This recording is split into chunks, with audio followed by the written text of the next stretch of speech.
Hey, Deb Meyer here. A little bit different format than what you're used to. For the Beyond Budgets podcast, I'm usually, featuring a pretty structured outline. If I'm doing a solo episode or if interviewing, have very specific questions I want to ask that guest. Today is a little bit different and it's more Holy Spirit led, I guess. I earlier today was in my mastermind group and we were just talking about the heaviness that a lot of us are feeling right now, not only from a business standpoint, but a personal standpoint. It seems like with all the division being caused in the world right now, it's hard to find joy and peace. The mastermind group leader, she really reminded us that it's important to try to bring ourselves into that state of peace. Encouragement for you today is to kind of think through what's truly in your control and what is outside of your control and focus on those things that are truly in your control. Now, we can't control what certain politicians or the Pope happen to be saying. I personally agree with what the Pope is saying in terms of geopolitical events happening right now. But at the same time, we can pray for peace. We can pray that the war that's currently happening is going to end soon and come to a peaceful resolution. Along those same lines, when we're in the midst of this war, there's a lot of chaos with the stock market, right? People don't quite know how to react to some of these geopolitical threats. And with my experience leading families, mostly Catholic and Christian parents for several years now, I've come to find that there is no magic portfolio that's going to withstand every type of economic event perfectly, or even geopolitical event. But generally speaking, we can have a mix of equities and bonds that are going to behave differently in different times.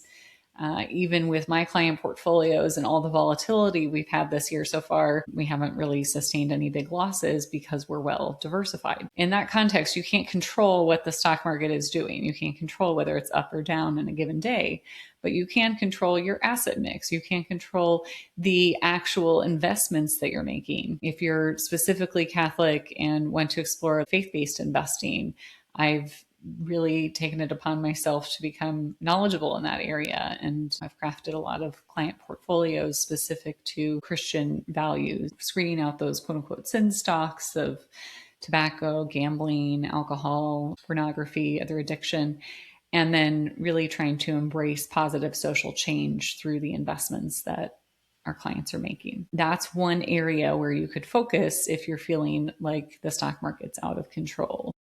Another thing to be thinking about, maybe there's a health situation and you're scared about a potential diagnosis, or maybe a loved one's already been diagnosed with something serious.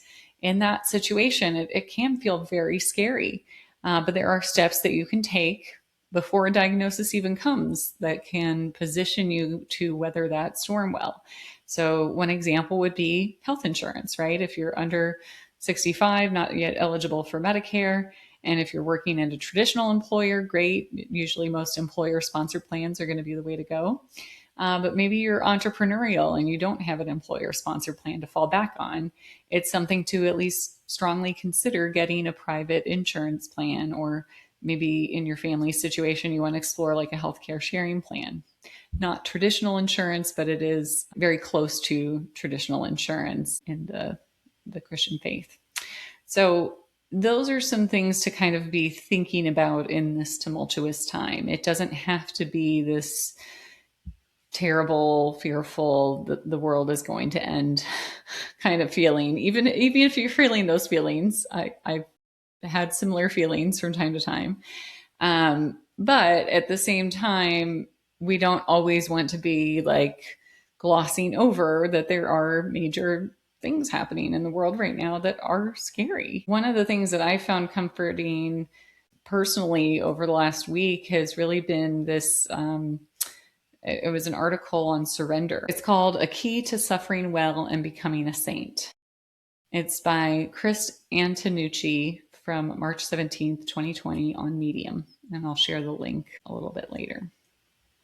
This is what he says. I recently came across a quote Father David shared that enlightened me more than any has in a long time. I think because it felt like Jesus was talking to me through it. The following is the quote. The secret of learning to suffer in a virtuous way consists chiefly in forgetting oneself and one's sorrows, and in abandoning oneself to God. The soul that is absorbed in its own sufferings and concentrates its whole attention on them becomes unbearable to bear them serenely and courageously. Sufficient for the day is the evil thereof. That's from Matthew chapter 6, verse 34, said Jesus. Thus teaching us to bear calmly, day by day, moment by moment, whatever sorrows and crosses God places in our path, with no thought of what we suffered yesterday, no worry about what we shall have to endure tomorrow. Even when our suffering is intense, let us not exaggerate it, nor attach too much importance to it. Let us not foster a morbid tendency to nurture our sorrow, to ponder over it, weighing and analyzing it under every aspect. To act in this way would result in the paralysis of our spirit of sacrifice, of our ability to accept and to act, and would make us useless to ourselves and to others. One who is oversensitive and preoccupied with his own suffering often becomes insensible and indifferent to the suffering of others. In order to resist these selfish tendencies, which have been rightly defined by Father Faber as the worm of Christian sorrow, we must forget ourselves, go out of ourselves and our sufferings, become interested in the sufferings of others, and endeavor to alleviate them. This is a very effective way to regain, in times of discouragement, the strength to bear our own crosses. We should be mindful of the truth that we are never alone in suffering. That if our sufferings are great, there are always there who suffer incomparably more than we. Our troubles, often enough, are but a drop compared to the sea of sorrows in which mankind is engulfed, and are practically non-entities in comparison with the passion of Jesus. Those who are overly concerned with their own troubles eventually become exasperated by them. Drowned in their sorrows, they stifle every impulse to generosity. By contrast, those who know how to forget themselves, maintain their equilibrium, and take greater thought for others than for themselves, they are always open to charity and generosity toward God and their neighbor. These are simple souls who, because they are unmindful of themselves, can bear suffering magnanimously and derive much profit for their own sanctification. This article gave me a eureka moment. It made me realize one of the reasons I suffer more than I need to is because I focus too much on my own suffering, and I'm constantly wondering how much worse it will get. But that shows my lack of trust in Jesus. Because Jesus says, don't worry about how bad things will be tomorrow. Just focus on carrying your cross today, each moment. This is the key part. Even when our suffering is intense, let us not exaggerate it, nor attach too much importance to it. Let us not foster a morbid tendency to nurture our sorrow, to ponder over it, weighing and analyzing it under every aspect. To act in this way would result in the paralysis of our spirit of sacrifice, of our ability to accept and to act, and would make us useless to ourselves and others. One who is oversensitive and preoccupied with his own suffering often becomes insensible and indifferent to the suffering of others. Chris says, I have realized that this describes me in my life the past few years perfectly. I wonder too much what's causing my suffering and why it's worse one day or at a certain time. I think because I spend so much time alone, I've gotten into my head too much and have become obsessed with worrying about my own suffering instead of the suffering of others, because usually I'm not interacting with anyone else. Or when I am, they usually don't need help. I realized at those times when I become too worried about my suffering, I need to offer it up for others who are suffering worse than me, and keep doing that throughout the day. That way I'm taking the focus off of myself and putting it on others, even though I can't see those people because they're not in my life. I've let my suffering make me selfish because I've let it make me stay focused on myself instead of trusting God enough to reach outside of myself and continue to sacrifice for others, even if I think I'm at the breaking point and can't take any more suffering. I have to trust that when I'm already suffering and try to help others, Jesus will replenish the grace that I'm sharing with others. Making sacrifices when I'm already stressed and tired won't push me over the edge, even if I feel like it does.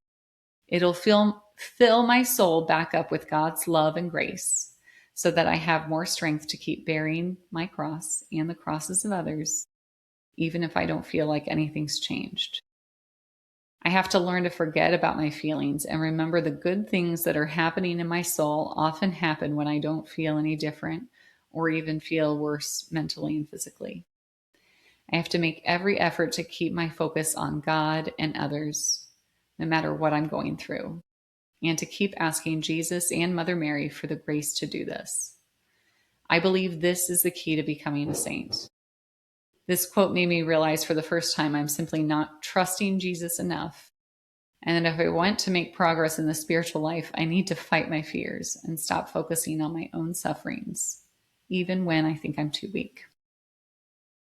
I have to keep crossing the raging river to the unknown land, even when I think I'll be swept away by it, because I know that Jesus will carry me across it every time. That's been his desire for me all along. That was beautifully put, and I know it was lengthy, but I hope that was helpful for you to hear. Again, I will link to it. It's been a really good reminder this week, not only with, what's happening far away from home, but even in our own homes. All of us have different crosses that we're carrying throughout the year and throughout the days. And it's nice to be able to put that in perspective. Try to have some peace about what's going on, taking some more time to invest in your relationship with the Lord if you feel called to do so after hearing this message. Thanks.